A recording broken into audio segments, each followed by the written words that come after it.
It's that time of year again where we remember the brave soldiers who fought for us and our country. We've created a video to show you what Remembrance Day is really about. Now that no such undertaking has been received, and that consequently this country is at war with Germany. In 2010, all Canadian veterans of World War I passed away, closing off another chapter in our history. As we move forward, the same fate will fall upon those people who fought in World War II. The connections through family are closing, and we grow distant from the struggles that they faced. I have experienced such a thing with my great-grandfather, who fought for the British Navy.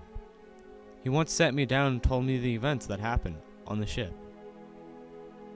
On a foggy day, the crew had gotten a distress signal from a ship that was battle damaged and was not able to make it back to the shore. When they had gotten to their location, several men were in life rafts, as the ship was no longer in working condition and was sinking. When the men were brought up, they were fed and given blankets to warm up. To give a thanks to being saved, they started to converse with each other and threw a little party on the ship. Stories like these make me feel more empathetic for the veterans and make Remembrance Day important to me. This Remembrance Day, try to make connections again by looking at the stories of those who fought and survived, and to remember those who didn't survive and still fought for Canada. After watching that Remembrance Day video, I think it's appropriate to ask the students what they think about Remembrance Day and what they're going to do. Let's roll the video. Hey dear Sullivan, today we are doing the Remembrance Day interview. What does Remembrance Day mean to you? It's important to remember the people who fought for our country. Remembrance Day as a Canadian, I think, is a very important day, considering that many of the soldiers that fought in the Great Wars were Canadian. I think it's an important time for us to remember them. For me personally, on a personal level, Remembrance Day is about remembering my great-grandfather. There's a picture of him up here, I'll show it to you. But he passed away during the Spanish Civil War, and that is a day for me to remember his legacy. He died standing up for something that he believed in. Who are we remembering on Remembrance Day? Probably my grandfather, because he's in China and I haven't seen him for a year.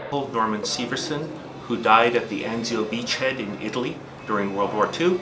I will also be remembering my great-uncle James Nilsson, who died during the sinking of the USS Liscombe Bay at the Battle of Coral Sea. Why do you wear poppy on Remembrance Day? So why do I wear a poppy? There's a lot of reasons I wear a poppy. I don't have any direct family members that served in World War I or World War II. I do have family members that served in Afghanistan and in Iraq as well. In fact, I lost a cousin in Afghanistan. So every time I put a poppy on, I remember Corporal David Stewart, and obviously all the people that lost their lives in trying to fight for our country. So I guess that's why I wear a poppy. Poppies are representative of the peace that we enjoy now as a result of battles that were fought years ago. The poppy itself was actually the first flower that grew up out of the battlefields after World War I. And they're spoken about, as you probably know, in a very famous poem, In Flanders Fields. But poppies also represent sleep, death, peace. Death because of all the lives that were given in sacrifice for us to be able to live peacefully. The sleep piece, the dead are now sleeping, and the peace, obviously, that we're able to enjoy as a result of the sacrifices that they made. That's why we wear a poppy. I'm Gavin. And I'm Jude. And this Remembrance Day, spend some time to remember those troops that have fallen.